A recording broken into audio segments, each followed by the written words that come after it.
To quote Quit Like a Millionaire author Christy Shen, "The problem is that owning a house costs money way beyond the purchase price. It costs money to buy, sell, finance, and appraise it, and to insure and maintain it every year, which we logically know, but basically just dismiss when we are digging down deep for that down payment."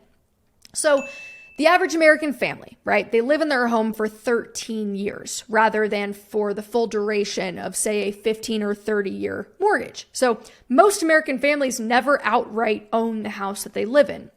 So today, we're going to use 13 years as the timeline. For context, this average has increased in recent years. Back in 2010, for example, it was about 8 years. And I'm going to verify national averages for all these numbers using my trusty steed, Emperor Google. In 2022, the median home value in the US is $428,700, according to the Motley Fool. Median is a good measure to use, by the way, because it kind of helps us understand what is most likely going to be the number, as opposed to averages, which can skew kind of up or down depending on crazy outliers. So in this instance, though, we're going to round up to an even 500K, partially for the sake of easy math, and partially because I'm bitter that you can't even get a 2-bedroom condo for $428,000 where I live. A $500,000 home would suggest a $100,000 down payment, so 20% of its total value, to avoid private mortgage insurance, which means that you would be mortgaging the other $400,000. You have to insure your home. In my Google searches, the average looked to be between 0.5% and 0.9% of the total property value per year, assuming this varies based on the liability that the insurance company assumes it is exposing itself to. For example, if you have a house in an area that floods really easily or is always getting hit with earthquakes, I don't know. So we're going to pick 0.6% on the lower end. Assuming your home appreciates by the long-term national average of 3.7% per year, and you bump up your insurance accordingly, your insurance premiums over the course of the 13 years that you live in that house will cost a total of $48,948.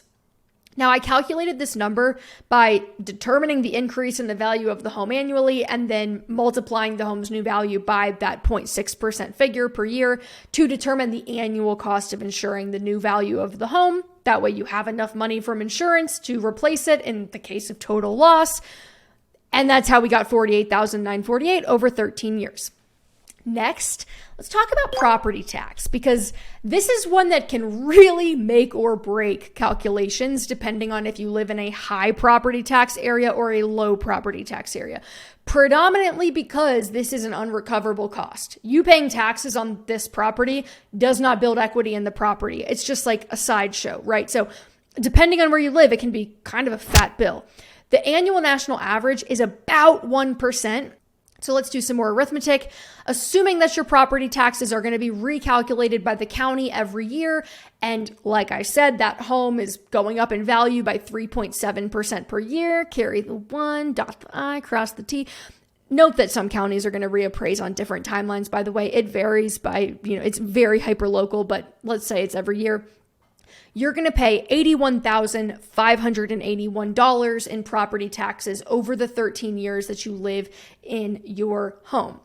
So let's pause for a moment. Between our insurance and our property taxes, we are looking at $130,529 over 13 years, or $10,040 per year, or $836 per month in expenses, in addition to the cost that you are actually putting into owning the house, like the actual mortgage and the interest on said mortgage. Before we get to the mortgage meat, let's talk maintenance and repairs, because we know that hot water heaters will break and pool filters will go bunk and 16-year-old student drivers may plow through your front windows. Real estate agents often recommend setting aside between 1% and 3% of your total home value per year just for maintenance, right? Just to make sure you can keep it up, depending on how old the house is. Conservatively, if we chose the lower end of the spectrum and we say we're just going to set aside 1% in maintenance costs per year, or capital expenditure, as the investors say, on average over the 13 years we live there, that's going to be an additional $65K in maintenance and repair costs. All right, so we are up to $195,529 on the upkeep, taxes, and insurance for our $500,000 home over the 13 years that we live in it, or $15,040 per year in addition to our mortgage and interest. That is right. We have not even begun paying down the mortgage and interest yet.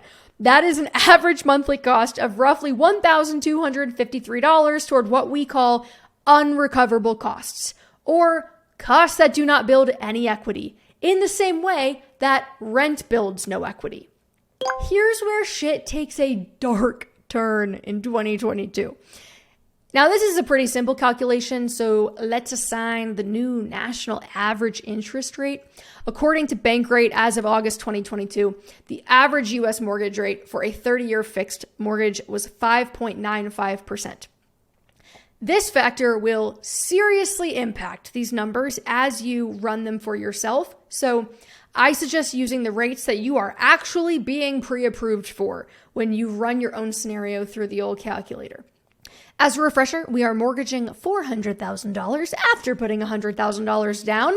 Our principal and interest payment every month is a fixed $2,385, according to the built-in Google mortgage calculator with the taxes and fees toggle switched off. To be fair, that is probably the strongest selling point for buying. You lock in your fixed monthly payment for the duration of a loan, and in periods of high inflation like right now, your debt benefits from the tailwinds of being more or less inflated away.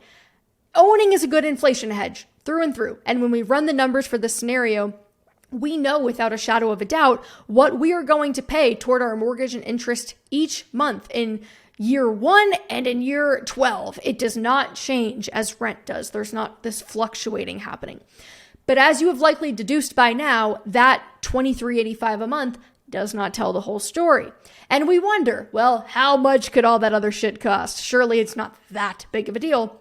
And in this $500,000 home example, on the conservative end of the spectrum, mind you, it is an extra $1,253 per month on average. That's $2,385 for your mortgage payment and $1,253 in taxes, insurance, and routine maintenance using all national averages, or $3,638 per month. It's a kind of a far cry from what you would think you're getting yourself into, I think. Remember, these are the costs that we know about. Taxes, insurance, interest, routine maintenance. These are guaranteed unrecoverable costs of owning a home. Now, we're only living in this place for 13 years before selling because we are your average American family. And if we're spending $2,385 per month for 13 years, that is a total cash outlay of $372,060 in principal and interest payments. If you're like me, you're probably like, wait a second, that's nearly 400 G's. Does this mean that I have almost already paid off this house? In a 5.95% average rate environment, no, nowhere close. Are your tissues ready? You're going to need them. Over the full 30-year term, a $400,000 mortgage would cost $858,000 with a 5.95% fixed rate, $458,000 of which was just interest. Just interest. That's over the full 30 years, though. We know that our hypothetical average family is selling after 13. This means that they are paying majority interest for the entirety of the time that they actually live in this house. This is because interest is paid first in a mortgage. It is front-loaded into your payments. The bank wants to make sure that even if you're moving in year 5, you have paid off a lot of that interest. So, approximately $260K of your mortgage payments so far, years 1 through 13, right, would have just paid interest on that loan. Meaning, of the total $372,000 of the quote-unquote principal and interest you paid over 13 years, only $86,000 of it actually went toward paying down the principal on the $400,000 balance that you mortgaged. When you sell after 13 years, you will have paid conservatively $195,000 in taxes, insurance, and maintenance, as well as $372,000 to the bank, but you've only actually paid back around $86,000 of the original $400,000 amount that you borrowed, read mortgaged, which means that you still owe roughly $314,000 on the property. Needless to say, home equity is very expensive. So I know someone could refinance, and if they intend to stay in this house forever, it will absolutely eventually pay off. But after just 13 years, well, let's keep going. In order for you to break even, meaning at least walk away with the same amount of money that you put in, as if this house was a piggy bank, right? And every dollar that you spent on all of these different things, if you wanted to be able to then get all of that out at the end, your home would have to net at least $980,000 after broker fees when you sell in year 13. Since you've spent $567,000 over the 13 years in monthly payments and whatnot, and you put $100,000 down, and you still owe the bank $313,000 when you sell to pay them back for the rest of the mortgage. Now, that's not totally unheard of, but it's also probably not something I'd want to bet $500,000 on. So hopefully our home is appreciated, right? Let's pretend, for the sake of the example, that we actually purchased a home in one of the top 10% of national housing markets. Though, keep in mind, we did only assume taxes and insurance increases based on the 3.7% national average. We would need roughly 6% average annual appreciation over the 13 years to make this work. So we're going to pretend that that's what we got. If we could find a market that could reliably produce 6% annualized average appreciation over the long term, remember, long term, not 2020 through 2022, we would have a house valued at around $1,006,000 in year 13. So great. It has doubled in value over that 13-year period. It looks like it's going to allow us to clear that break-even value that we needed of $980,000. But wait, we need to sell the house to make the profit, right? Right. And selling a house also costs money. When you sell a home, the broker's commission comes out of your end, the seller's end, and it's calculated based on the new value of the home. So the price that you're selling it for, not the price that you bought it for. On average, the total broker's commission is about 6%. So we'll pay our broker and the buyer's broker 3% each of our $1 million listing price, which is $60,000. That leaves us with about $940,000 on our $1 million home sale. So we know we got to pay the bank back, right? So we probably feel like, cool, we're walking away with quite a bit of money.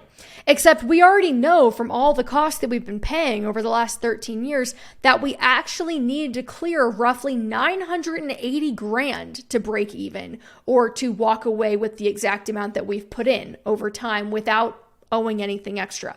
So all in all, what is our net profit?